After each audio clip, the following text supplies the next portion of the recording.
guys, it's Kim, and today I have a very exciting video to show you guys.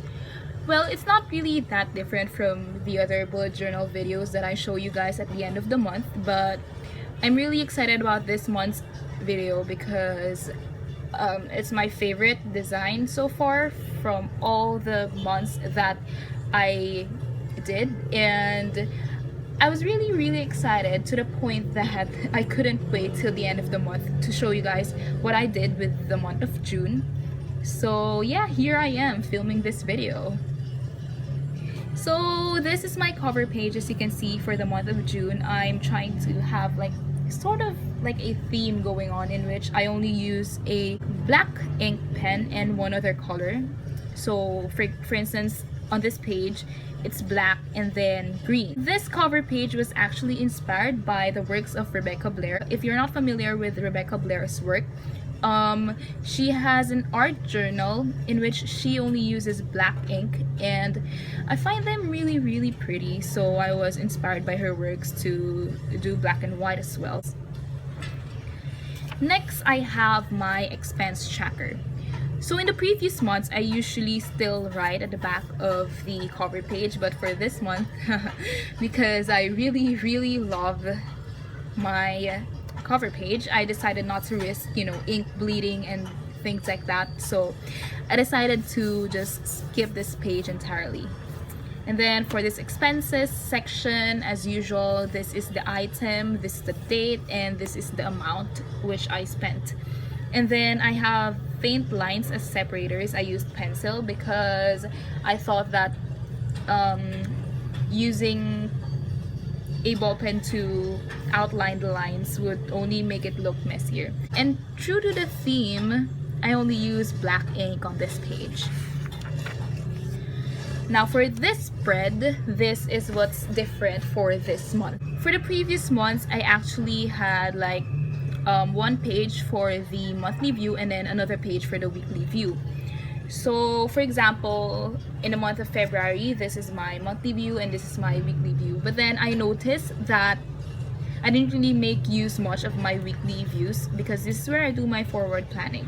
For instance, the professor assigned a homework during the first week, but then it's still due on the next week. That's the only time when I write on the weekly view, and I noticed that I don't use it much, so I tried to make the space for the weekly view smaller and the page for the monthly view bigger.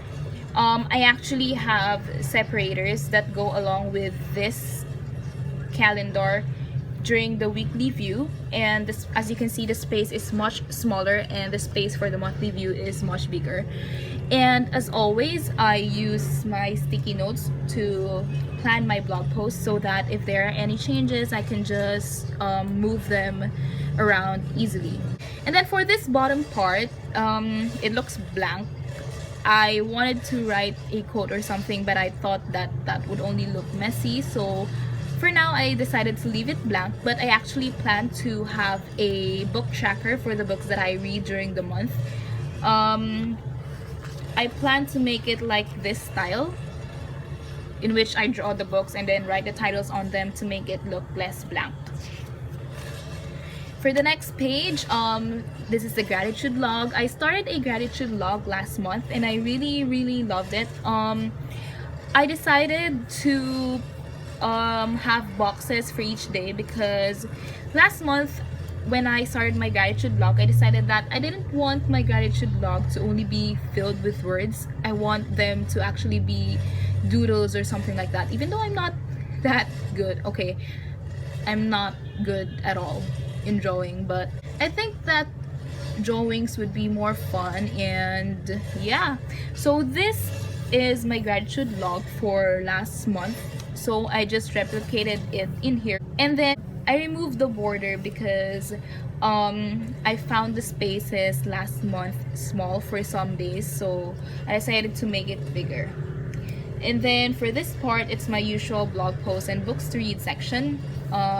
These are my planned posts for the month, and after I post or schedule those posts, I could just remove the post-it and then move it to the done section so that I can track my work.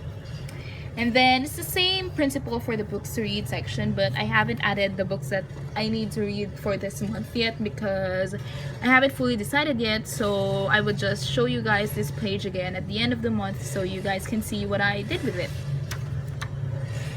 This is my first weekly spread for the month of June.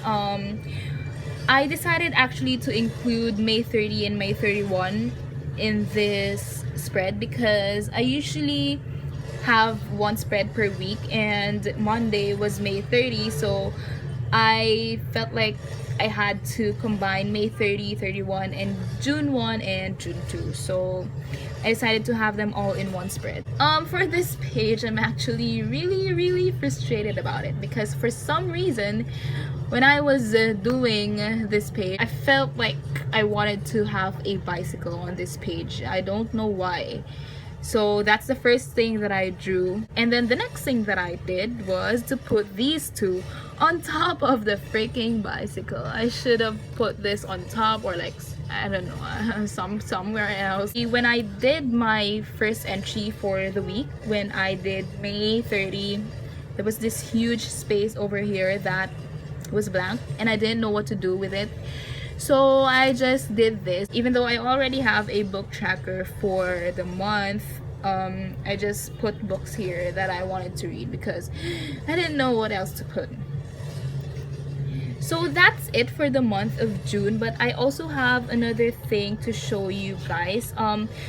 For this month, I decided to include a social media tracker because I have seen a lot of YouTubers do it, and I thought that why not track my social media, because I have a lot of accounts because I have so many hobbies. I do book blogging, I do this on YouTube, bullet journaling, and I have a Tumblr account for Study Blur and things like that. And I thought that it would be fun to see the progress of my followers throughout the whole year. And even though I started late, I think that I would still be able to see like the progress of my followers and such. So I thought that I would still add it even though it's already late for the year. So yeah, that's it guys. Those are all the things that I have to show you at this point. I will still do my end of the month wrap up post for my bullet journal. I will still show you guys the spreads that I would do for the subsequent weeks, but I think I won't go through the first few pages like I did with this video. So yeah, I hope you guys like this video. I hope you guys find it helpful. So yeah, that's it. See you again soon.